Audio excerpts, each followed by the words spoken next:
Hello students, welcome to my channel. Myself Santoshi Ratha. ମୁଁ ଆଜି 10th class English ବହିର last chapter schools goodbye ଏ ବିଷୟରେ ପଢ଼ିବାକୁ ଯାଉଛି। ଅର୍ଥାତ୍ ବିଦ୍ୟାଳୟରୁ କ'ଣ ବିଦାୟ ନେବା। ଏହାର ଓଡ଼ିଆ ମିନିଂ ଅଛି ବିଦ୍ୟାଳୟରୁ ଶୁଭ ବିଦାୟ। ଠିକ୍ ହେଲା। ପିଲାମାନେ ଫାଷ୍ଟ ଆବାଉଟ୍ ଦ ଅଥର ଅର୍ଥାତ୍ ଲେଖକ ପରିଚୟଟା ଟିକେ ପଢ଼େଇ ସାରିବି, ତାପରେ ଯାଇକି ଲିଡ୍ ଇନ୍ ପଢ଼େଇକି ବିଷୟବସ୍ତୁ ଉପରକୁ ଯିବା। ଠିକ୍ ଅଛି, ଏବେ ଷ୍ଟାର୍ଟ କରିବା ଆବାଉଟ୍ ଦ ଅଥର। ଦେଖ ପିଲା, ଷ୍ଟାର୍ଟ କଲି। The essay schools goodbye conveys a message to school children by Lord Eustace Percy, a former minister of education in Britain. ଦେଖ ପିଲା, ଭଲ କି ମୁଁ ଓଡ଼ିଆରେ ବୁଝେଇ ଦେଉଛି। ପିଲା ଦେଖ, ଯେ ସ୍କୁଲ୍ସ ଗୁଡବାଏ ଗୋଟେ ଯେଉଁ ବିଷୟ ଆମେ ପଢ଼ୁଛେ ସେଇଟା ହେଉଛି ଗୋଟେ ଏସେ ଟୁ କାହା ପାଇଁ ନା ଟୁ ସ୍କୁଲ ଚିଲଡ୍ରେନ୍, ଅର୍ଥାତ୍ ସ୍କୁଲରେ ପଢ଼ୁଥିବା ପିଲାମାନଙ୍କ ପାଇଁ। କନଭେ ମେସେଜ, ମେସେଜ ମାନେ କ'ଣ? ଗୋଟେ କନଭେ ମାନେ କ'ଣ? ଦର୍ଶାଇଛି ଗୋଟେ ମେସେଜଟି, ଗୋଟେ ମେସେଜ ବା ଗୋଟେ ବାର୍ତ୍ତାଟି ଦର୍ଶାଉଛି କାହାକୁ? ତା ସ୍କୁଲ ପିଲାମାନଙ୍କୁ। ଠିକ୍ ହେଲା। ଅର୍ଥାତ୍ ସ୍କୁଲ ଗୁଡବାଏ ହେଉଛି ଗୋଟିଏ ରଚନା ଯାହାକି ସ୍କୁଲ ପିଲାମାନଙ୍କୁ ଗୋଟିଏ ବାର୍ତ୍ତା ଦର୍ଶାଉଛି। କ'ଣ? ତେଣୁ ଏଇଟା କାହା ଦ୍ୱାରା ଲେଖା ହେଇଛି ବା କିଏ ଲେଖିଛନ୍ତି? Lord Eustace Percy. ଠିକ୍ ହେଲା। ସେ କିଏ? ସେ former minister of education in Britain, ଅର୍ଥାତ୍ ବ୍ରିଟେନ୍ର ଫର୍ମର ମିନିଷ୍ଟର ଅଫ୍ ଏଜୁକେସନ୍ ମାନେ ପୂର୍ବତନ ଶିକ୍ଷାମନ୍ତ୍ରୀ ଥିଲେ। ଯେତେବେଳେ ସେ ଏଇଟାକୁ ଲେଖିଛନ୍ତି ତା ସେଇ ସମୟରେ ପୂର୍ବରୁ ସେ ପୂର୍ବତନ ଶିକ୍ଷାମନ୍ତ୍ରୀ ଥିଲେ କିଏ? ବ୍ରିଟେନ୍ର Lord Eustace ପେର୍ସି। You will benefit from reading it as it tells students how to become good human beings and citizens in future. ଏଇଟା ତମେ ପଢ଼ିଲେ ବହୁତ ଗୋଟେ ବେନିଫିଟ୍ ତମକୁ ମିଳିବ। ଅର୍ଥାତ୍ କେମିତି? ଦେଖ ପିଲା, ୟୁ ୱିଲ୍ ବେନିଫିଟ୍, ତମେ ଏଥିରେ ବହୁତ ବେନିଫିଟ୍ ବା ଲାଭ ପାଇପାରିବ ଫ୍ରମ୍ ରିଡ଼ିଂ ଇଟ୍, ଏଇଟା ପଢ଼ିବା ଦ୍ୱାରା। ଆଜ୍ ଇଟ୍ ଟେଲ୍ସ ଦ ଷ୍ଟୁଡେଣ୍ଟସ୍, ଏହା ଏଇ ଷ୍ଟୁଡେଣ୍ଟସ୍ ସେଟା ଷ୍ଟୁଡେଣ୍ଟ ବା ଛାତ୍ରମାନଙ୍କୁ କହୁଛି ବା ବାର୍ତ୍ତା ଦେଉଛି how to become a good human beings and how to become a good human beings and citizen in future. କ'ଣ ତାଙ୍କୁ ସବୁ ବାର୍ତ୍ତା ଦେଉଛି? ଯେ how to good human beings, ଗୋଟେ ଭଲ ହ୍ୟୁମାନ ଗୋଟେ ମଣିଷ ହେଇପାରିବ, ଆଣ୍ଡ ସିଟିଜେନ୍ ଇନ୍ ଫ୍ୟୁଚର, ଏବଂ ଭବିଷ୍ୟତରେ ଜଣେ ଭଲ ନାଗରିକ ହେଇପାରିବ। ତେଣୁ ଏଇ ବିଷୟଟି ତମେ ପଢ଼ିଲେ ସେ ଏଇ ଏସେଟି ସ୍କୁଲ ଷ୍ଟୁଡେଣ୍ଟ ମାନଙ୍କୁ ଗୋଟେ ମେସେଜ ବା ବାର୍ତ୍ତା ଦେଉଛି। ଠିକ୍ ହେଲା। ପଢ଼ିଲେ ତମେ ବହୁତ ଗୋଟେ ବେନିଫିଟ୍ ପାଇବ। ଏଇଟା ଆବାଉଟ୍ ଦ ଅଥର ପଳେଇଲା। ତାପରେ ଆମେ ପିଲେ ଲିଡ୍ ଇନ୍ଟା ପଢ଼ିବା, ତାପରେ ଯାହା ପଢ଼ିବା। ଦେଖ ପିଲେ, ଲିଡ୍ ଇନ୍ ପଢ଼େଇଲି। This is your final year in school, ଅର୍ଥାତ୍ ଏଇ ବର୍ଷ ତମ ସ୍କୁଲର ଶେଷ ବର୍ଷ ନା। 10th କ୍ଲାସ୍ ପିଲାଙ୍କ ବିଷୟଟା ନା, 10th କ୍ଲାସ୍ ପିଲାଙ୍କର ସ୍କୁଲ ଏ ବର୍ଷ କ'ଣ ଶେଷ ବର୍ଷ। You will say goodbye to your school soon after your test examination is over, won't you. ଅର୍ଥାତ୍ ପିଲେ, ସେତେବେଳେ ସବୁ ଟେଷ୍ଟ ଏକ୍ଜାମ୍ ଥିଲେ, ହେଲେ ସବୁ ଏମାନେ ଏସେଠୁ କରିଦେଇଛି। ସେଇ କଥା କହୁଛନ୍ତି, ଏଠି କବି କହୁଛନ୍ତି you will say goodbye to your school, ତମେ ତମ ସ୍କୁଲକୁ ଶୁଭ ବିଦାୟ ଦେବ soon after your test examination is over, ଯେତେବେଳେ ତମ ଟେଷ୍ଟ ଏକ୍ଜାମ୍ ବା ଫାଇନାଲ ଏକ୍ଜାମ୍ ବା ଏସେଟ୍ ଏକ୍ଜାମ୍ ଯେତେବେଳେ ଓଭର ହେଇଯିବ, ତମେ ସ୍କୁଲକୁ ଶୁଭ ବିଦାୟ ଦେବ। କାହିଁକି ନା ତମେ କଲେଜ ପଢ଼ିବ, ସ୍କୁଲ ଛାଡ଼ିଲେ ତ କଲେଜକୁ ଯିବ ନା, ୱାଣ୍ଟ ୟୁ ଦେବନି କି? ବୁଝିଲା ନା ପିଲେ? Your last day at school will be a sorrowful, ଅର୍ଥାତ୍ ବିଦ୍ୟାଳୟ ଯେଉଁ ଶେଷ ଦିନ, ଯେଉଁଦିନ ତମେ ଶୁଭ ବିଦାୟ ନେବ, ସେଇ ଦିନଟା ବହୁତ ସରଫୁଲ୍, ବହୁତ ଦୁଃଖ ଲାଗେ। ଆମେମାନେ ବି ଯେଉଁ ସ୍କୁଲ ଲାଷ୍ଟ ବର୍ଷ ଯେତେବେଳେ ମାଟ୍ରିକ ପରୀକ୍ଷା ଦେଲା ପରେ ସ୍କୁଲ ବିଦାୟ ନେଇଥିଲୁ, ଆମକୁ ବି ବହୁତ ମନ ଦୁଃଖ ଲାଗୁଥିଲା। ତମେ ବି ଫିଲ୍ କରିବ ପିଲେ, ଯେତେବେଳେ ସ୍କୁଲ ବିଦାୟ ନେବ, ଭାରି ଦୁଃଖଦାୟକ ଦିନ ସେଦିନ ଥିବ।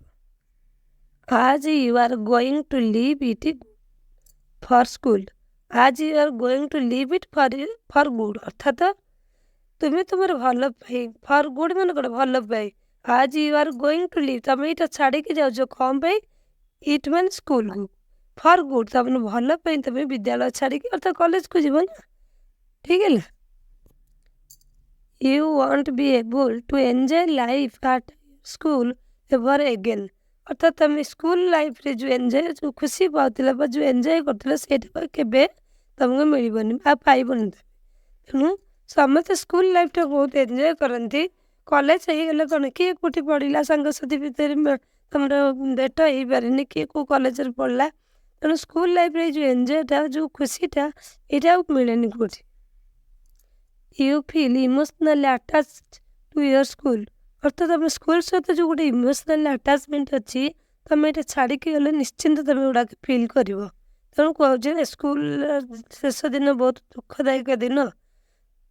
ତେଣୁ ପିଲେ ଆମେ ବି ଯେତେବେଳେ ସ୍କୁଲ ଛାଡ଼ିଛୁ, ଆମକୁ ବି ସେମିତି ଦୁଃଖ ଲାଗୁଥିଲା। ସେଇଭଳି ଦିନ ସ୍କୁଲ ଲାଇଫ୍ ଆଉ କେବେ ରିଟର୍ଣ୍ଣ କରେନି। ସମସ୍ତେ ସ୍କୁଲ ଲାଇଫ୍ଟାକୁ ମନ ଭରି ଏନ୍ଜୟ କର। When you say goodbye to it, ଯେତେବେଳେ ତୁମେ ଏହାକୁ ଗୁଡ୍ ବାଏ ଜଣେଇବ, ଅର୍ଥ ଶେଷ ବିଦା ନେବ ସ୍କୁଲରୁ, it is like saying good bye to your own family. ସତେ ଯେମିତି ନିଜ ପରିବାରକୁ ତୁମେ ଗୁଡ୍ ବାଏ କଲା ବି ଲାଗିବ। ସତେକି ତୁମ ପରିବାର ତୁମେ ଦୂରେଇ ଯାଉଛ, ସେମିତି ତୁମକୁ ଫିଲ୍ ହେବ। But your education does not end here. କିନ୍ତୁ ତୁମର ଶିକ୍ଷା, ଯାହା ଭାବନି ଯେ ସ୍କୁଲ ବିଦାୟ ନେଇଗଲା ମାନେ ତୁମ ଏଜୁକେସନ୍ ବା ଶିକ୍ଷା ସରିଗଲା, ନା। But your education does not end here. ତୁମ ଶିକ୍ଷା ଏଇଠି ସମାପ୍ତ ହେବନି।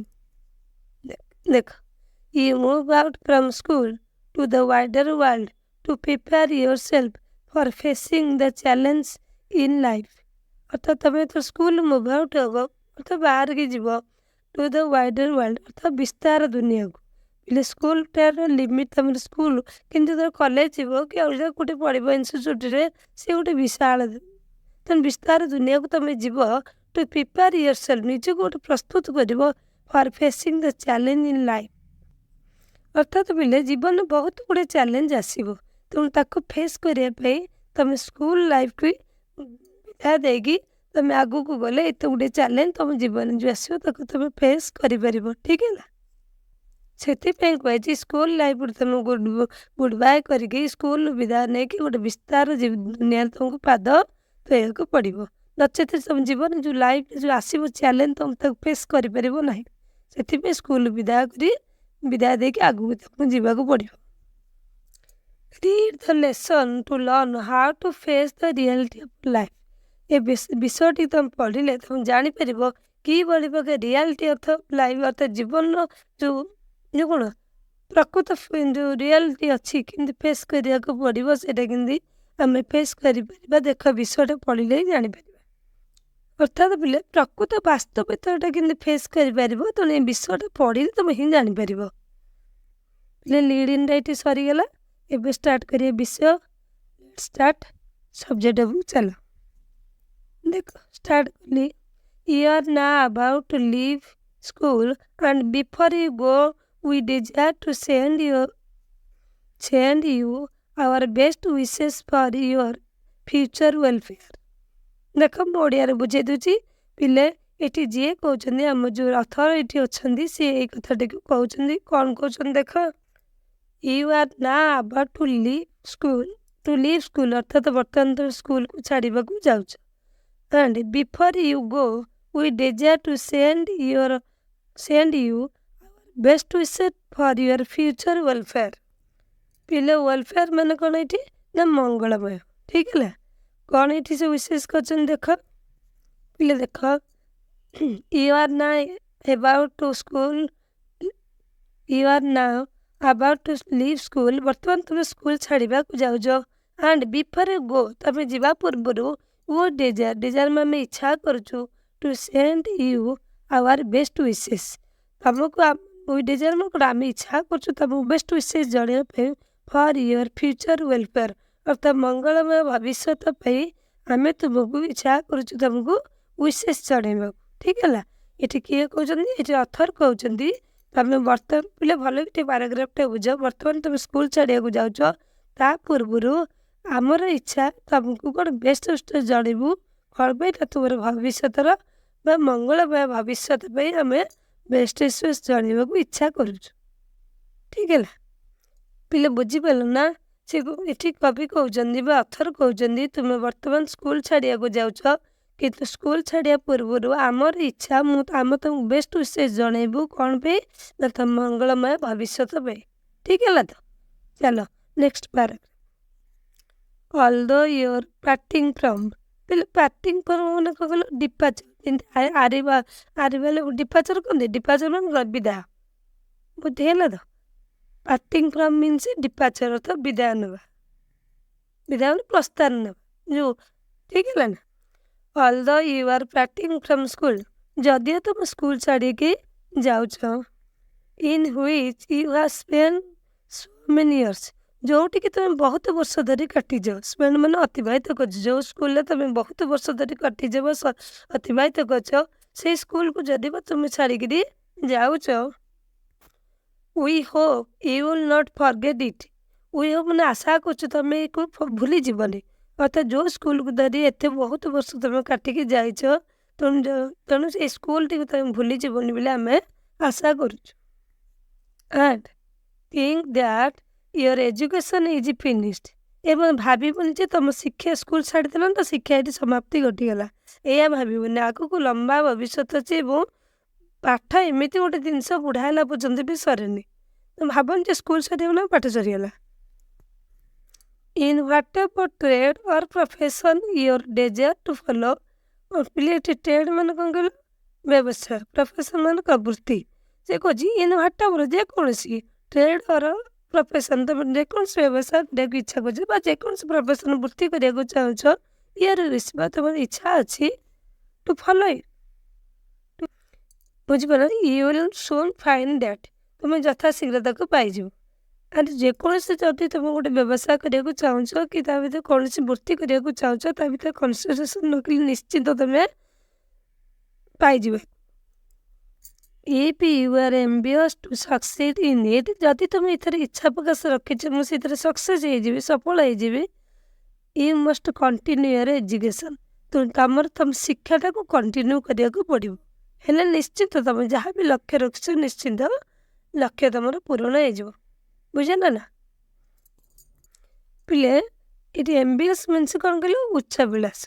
ଯଦି ତୁମେ ଯେକୌଣସି ଉଚ୍ଚାଭିଳାଷ ତୁମ ମନେ ରଖିଛ, ତାକୁ ଯଦି ସକ୍ସେସ୍ ବା ସଫଳତା କରିବାକୁ ଚାହୁଁଛ, ତୁମଟା କ'ଣ ପାଠଟାକୁ କ'ଣ କଣ୍ଟିନ୍ୟୁ କରିବାକୁ ପଡ଼ିବ, ଏଜୁକେସନ୍ଟାକୁ କଣ୍ଟିନ୍ୟୁ କରିବାକୁ ପଡ଼ିବ, ଠିକ ହେଲା। Success in life is not easily secured, ଅର୍ଥ ସକ୍ସେସ୍ ମାନେ କ'ଣ, ସଫଳତା। ସଫଳତା ଜୀବନରେ ଏତେ ଶୀଘ୍ର ସିକ୍ୟୁର୍ ବା ମିଳିନଥାଏ, ବୁଝିଲ ନା। ଯେ ଗୋଟେ ପିଲା ଗୋଟେ ଜୀବନରେ ଲକ୍ଷ୍ୟ ରଖିଛି, ସେଇଟା ସଫଳତା ସହଜେ ପାଏନି, ତ ସେଥିପାଇଁ ବହୁତ ଷ୍ଟ୍ରଗଲ୍ କରିବାକୁ ପଡ଼େ। ସିକ୍ୟୁର୍ ମାନେ କ'ଣ, ପାଇବା। It only comes to those who work hard and continue learning, ଅର୍ଥାତ୍ ଏଇଟା ସେଇମାନଙ୍କୁ ଆସିଥାଏ ଯେଉଁମାନେ ସବୁ ଜୀବନରେ କୌଣସି ଗୋଟେ ଲକ୍ଷ୍ୟ ରଖିଥାନ୍ତି, ସେଇଟା ସଫଳତା ସେଇମାନଙ୍କୁ ମିଳିଥାଏ ଯେଉଁମାନେ ୱାର୍କ ହାର୍ଡ ଅର୍ଥାତ୍ କଠିନ ପରିଶ୍ରମ କରନ୍ତି, ଆଣ୍ଡ କଣ୍ଟିନ୍ୟୁ ଲର୍ଣ୍ଣିଂ ଅର୍ଥାତ୍ ଶିକ୍ଷା ତାଙ୍କର କଣ୍ଟିନ୍ୟୁ ଚାଲିଥାଏ, ସେଇମାନଙ୍କୁ ଏଇଟା ମିଳିପାରେ। ତେଣୁ ସହଜ ସଫଳତାଟା ସହଜେ ମିଳେନି। Next paragraph, very soon you will require to choose a trade or a profession, ଅର୍ଥାତ୍ ଖୁବ୍ ଶୀଘ୍ର ତୁମେ ଗୋଟେ କ'ଣ, ତୁମେ କେଉଁ ଟ୍ରେଡ୍ ବ୍ୟବସାୟ କରିବ କି କେଉଁ ପ୍ରଫେସନ୍ କରିବ, ଖୁବ୍ ଶୀଘ୍ର ତୁମକୁ ଗୋଟେ ଚୁଜ୍ କରିବାକୁ ପଡ଼ିବ। କାରଣ 10th ପର୍ଯ୍ୟନ୍ତ ତୁମେ ସ୍କୁଲ ଲାଇଫ୍ ଥିଲ, ସ୍କୁଲ ପରେ ତୁମ କଲେଜ ଲାଇଫ୍ ଆସିବ, ତୁମେ କେଉଁ ଲାଇନ୍ରେ ଯିବ, କେଉଁ ପାଠ ପଢ଼ିଲେ ତୁମକୁ ସେ ଲାଇନ୍ରେ ଯିବାକୁ ପଡ଼ିବ, ତେଣୁ ଚୁଜ୍ କରିକି ତୁମ ପିଲା କଲେଜ ପଢ଼ନ୍ତି କି କେଉଁ ଲାଇନ୍ରେ ଯାଆନ୍ତି ସବୁ, କି ଆର୍ଟ୍ସ ପଢ଼େ କି ସାଇନ୍ସ ପଢ଼େ, ଇଏ କ'ଣ ହେବାକୁ ଇଚ୍ଛା, କିଏ କହୁଥିବ ଡାକ୍ତର ହେବି, ତାହେଲେ ସାଇନ୍ସ ପଢ଼ିବ, ଆଉ ଆର୍ଟ୍ସ ପିଲା ତ ଡାକ୍ତର ହେଇପାରିବ ନା। ତେଣୁ ବିଭିନ୍ନ ପିଲାଙ୍କର ଭିନ୍ନ ଭିନ୍ନ ଲକ୍ଷ୍ୟ ଥାଏ, ତେଣୁ ସବୁ ଲକ୍ଷ୍ୟ କ'ଣ ରଖିଛ ସେଇ ଅନୁସାରେ ତୁମେ ଚୁଜ୍ କରିବାକୁ ପଡ଼ିବ, ସେଇ ଅନୁସାରେ ତୁମେ ଲର୍ଣ୍ଣିଂ କରିବାକୁ ପଡ଼ିବ। ଅର୍ଥାତ୍ ତୁମ ଲାଇଫ୍ରେ ଗୋଟେ ଲକ୍ଷ୍ୟ ରଖିବାକୁ ପଡ଼ିବ, ମୋତେ ଏଇ ଲାଇନ୍ରେ ଯିବାକୁ ଅଛି, ସେଇ ଅନୁସାରେ ମୁଁ ପାଠ ପଢ଼ିବି, ଠିକ ହେଲା ନା। Choose with the greatest care, ଅର୍ଥାତ୍ ଯତ୍ନ ସହକାର ତୁମେ ଯାହା ବି ଲକ୍ଷ୍ୟ ବାଛୁଛ ଯତ୍ନ ସହକାର ବାଛ, ଅର୍ଥ ଭାବି ଚିନ୍ତିକି ଡିସିସନ୍ ନିଅ ମୁଁ ଏଇ ଲାଇନ୍ରେ ଯିବି ବୋଲି। ଦେଖ ପିଲେ, and avoid as far as you can any occupation that leads anywhere, ଅର୍ଥାତ୍ ଆଭଏଡ୍ ମାନେ ପରିହାର କରେ, ଆଜ୍ ଫର୍ ଆଜ୍ ମାନେ କ'ଣ, ଯଥାଶୀଘ୍ର, you can any occupation that lead anywhere, ଯେଉଁ ଅକୁପେସନ୍ ଯେଉଁଟାକି ବର୍ତ୍ତମାନ କିଛି ମୂଲ୍ୟ ନାହିଁ, ଏମିତି ଗୋଟେ ଅକୁପେସନ୍ ତୁମେ ଚୁଜ୍ କରୁଛ ଯେଉଁଟା ବର୍ତ୍ତମାନ ସମାଜରେ ମୂଲ୍ୟ ନାହିଁ, ସେଥିରେ ଭବିଷ୍ୟତ ନାହିଁ, ଏଇଭଳି ଅକୁପେସନ୍କୁ ତୁମେ ଯଥାଶୀଘ୍ର ଆଭଏଡ୍ କରି ଗୋଟେ ଭଲ ଅକୁପେସନ୍ ଯେଉଁଟାକି ତୁମ ଭବିଷ୍ୟତକୁ ତୁମକୁ ଠିକ୍ ନାଗରିକ ରୂପେ ଗଢ଼ିପାରିବ ଏବଂ ତୁମ ପରିବାର ଭରଣ ପୋଷଣ କରିପାରିବ। ସେଇଭଳି ଗୋଟେ ତୁମ ଅକୁପେସନ୍‌କୁ ଚୁଜ୍ କର। ପିଲେ ଦେଖ, aim rather at work that has in it the promise of an interesting and happy future। ପିଲେ ଦେଖ ତାପରେ aim rather at work that has in it the promise of an interesting and happy future। ଏମିତି ଏକ ତମ profession ବା ବୃତ୍ତିଟେ choose କର ଯେଉଁଥିରେ କି ତମକୁ ଇଣ୍ଟରେଷ୍ଟିଂ କାମ କରିବା ପାଇଁ ଆଗ୍ରହ ଲାଗୁଥାଏ ଏବଂ ହାପି ଫ୍ୟୁଚର ତ ଭବିଷ୍ୟତ ତମର ଖୁସି ହେଇପାରିବ। ଯେଉଁଥିରେ ତମେ ରୋଜଗାର କଲେ ତମ ପରିବାର ଖୁସିରେ ରହିପାରିବ, ତମେ ଖୁସିରେ ରହିପାରିବ। ସେଇଭଳି ଗୋଟିଏ ୱାର୍କକୁ ତମେ ଚୁଜ୍ କର। ବୁଝିଗଲା ନା? ଏମିତି ଗୋଟେ ଜୀବନରେ ଲକ୍ଷ୍ୟ ରଖ ଯେଉଁଥିରେ ତମର ସେ କାମ ପ୍ରତି ତମେ ଇଣ୍ଟରେଷ୍ଟ ଥିବ ଏବଂ ତମ ଭବିଷ୍ୟତଟା ଖୁସି ରହିପାରୁଥିବ। ଠିକ୍ ହେଲା? And if at first you are forced to take a job that can only last for a short time। ଠିକ୍ ହେଲା? ଅର୍ଥାତ୍ ପିଲେ ଯଦି କୌଣସି ପଇସା ପତ୍ର କାରଣରୁ ହଉ କି କୌଣସି କାରଣରୁ ହଉ ଗୋଟେ ସର୍ଟ ଟାଇମ୍ ପାଇଁ ଗୋଟେ ଜବ୍ କରିବାକୁ ତମେ ବାଧ୍ୟ ହେଉଛି। ଘରର ଫାଇନାନ୍ସିଆଲ କଣ୍ଡିସନ୍ ହଉ କି କୌଣସି କାରଣ ଯଦି ବା ଫାଷ୍ଟ କି ତମେ ଗୋଟେ କୌଣସି ଜବ୍ ପାଇଁ ତମେ ବାଧ୍ୟ ହେଉଛ, ଟ୍ରାଏ ଟୁ ଗେଟ୍ ୱାନ୍।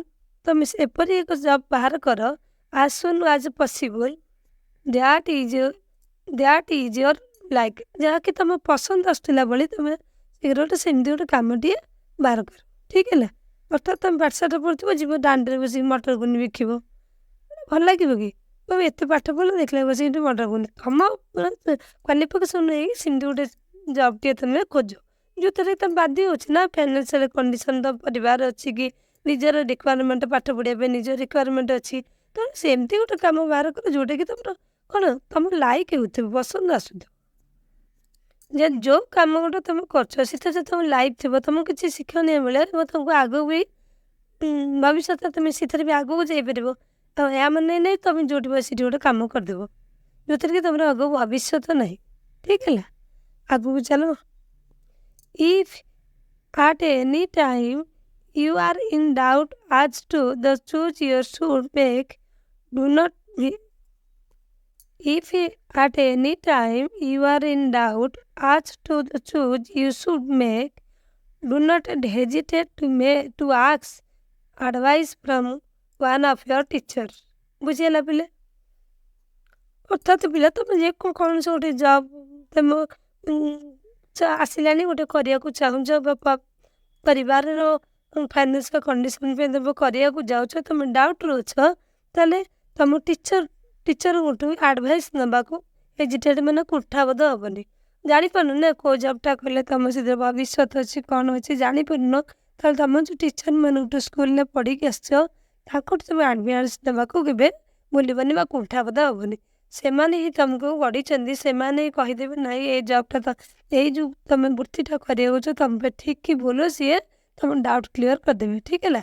ଯଦି କେହି ପିଲା ଜାଣିପାରୁନ ତମ ଟିଚରଙ୍କର ପରାମର୍ଶ ନିଏ, ସେ ଠିକ୍ ବାଟ ତମକୁ ଦର୍ଶାଇ ଦେବେ।